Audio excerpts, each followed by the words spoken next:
What we are talking about with all of this is relating to the current world of college athletics with transfer portal, NIL, everything.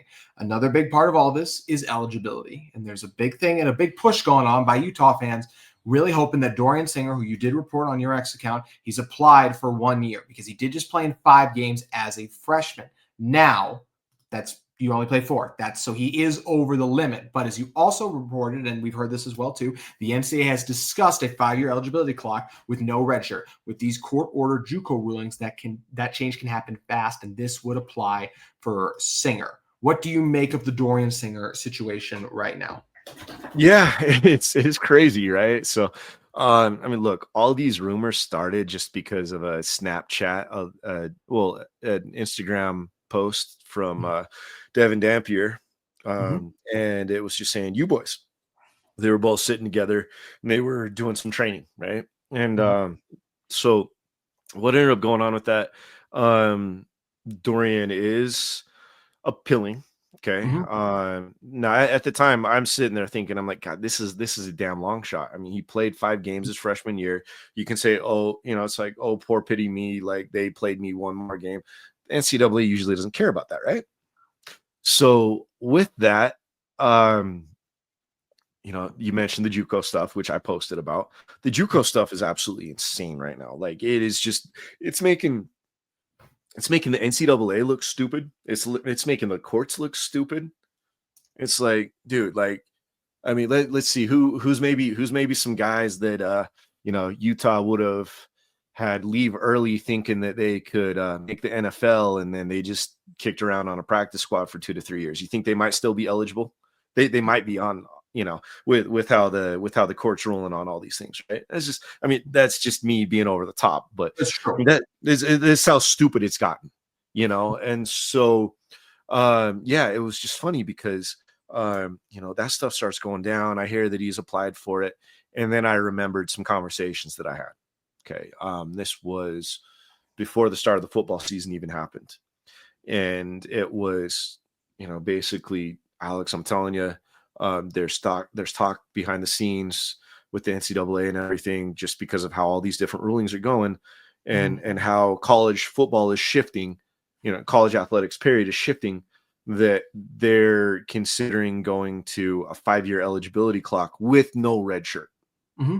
Okay, so basically somebody can play 5 years. But knowing obviously usually there's 1 year for development, or maybe there's 1 year for injury. I'm sure that they probably throw some form of a stipulation in there for some kind of a medical red shirt, right? But yeah, so when I remembered back to that, I was like, oh my God, like this JUCO stuff that's happening right now, and at the rate that it's happening, Dorian's got a legit shot. Yeah. Because again, I mean, that stuff has been talked about. Okay.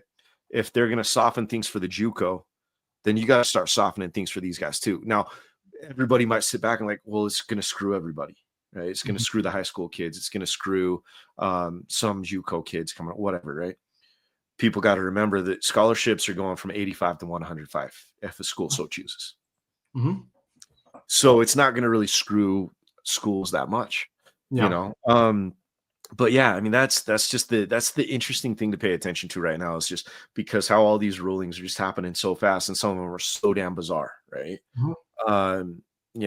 This one's not necessarily bizarre. It makes a lot of sense, and it could force their hand. Now, the question is if they do this ruling, will it apply for the guys that would have just graduated that maybe didn't use a redshirt year and so on, right? Maybe they would have just finished the 4 years. So that might be the big question if something like this pops off.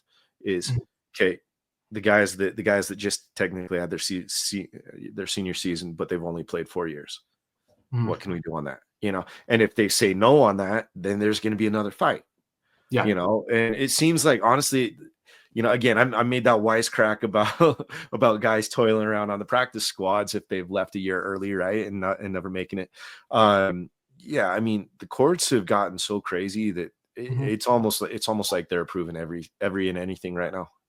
I mean, the Diego Pavia thing, just when we break it down, of like, hey, he played his full amount, but he played it at JUCO, but he at the end of the day, he played college football, and we're giving him more back. Like, that is a very interesting ruling and direction and which rules matter. We're changing things now. I would be totally down to give guys more fifth years. Also, in terms of this, Alex, I mean, just like the records that Cam Ward, regardless of how everyone feels about him playing there, but also like even like a Dylan Gabriel, like they're setting these records because they've gotten this fifth year that if we don't make a change, those records will never be broken. So that's another thing I feel like why I would be totally good with this. Right. Well, I mean, you look at the NFL stuff right now too, right? And it's like even if Saquon ends up breaking Eric Dickerson's record next week, it's not a broken record. It's one more game, you know? So yeah, it's a weird time for college sports, man. I'm telling you, like, I don't even know how I feel about it. You know, it's just, man, it changes constantly. And it's like, how the hell did that just happen? You know? I feel a very similar way on the door. If we're not going to change it for a 5-year, like if they want to change it for everyone like that, great. But there's also part of me, it's like, hey, I feel for Dorian. Selfishly, it's good for Utah if Dorian plays. Right. But just like now that we're changing these rules around, like he played 5 games, like that's the rule. So that's where it's also like, if he doesn't get it back, that's the rule. Like that's always been the rule. So it's a very. Can you imagine Utah in this offense with Dorian Singer, though? Oh, my God. I know. That's what I mean. Selfishly for Utah, I really want him back. And Dorian wants to come back. I hope he gets to come back. But we'll see. Nothing. Never say never in the current world of college sports, though. It is always wild. Alex, you do a great job of breaking everything down, reporting up to the minute. Greatly appreciate your insight. If people want to absorb more of everything that you are reporting on, where do they need to head over to?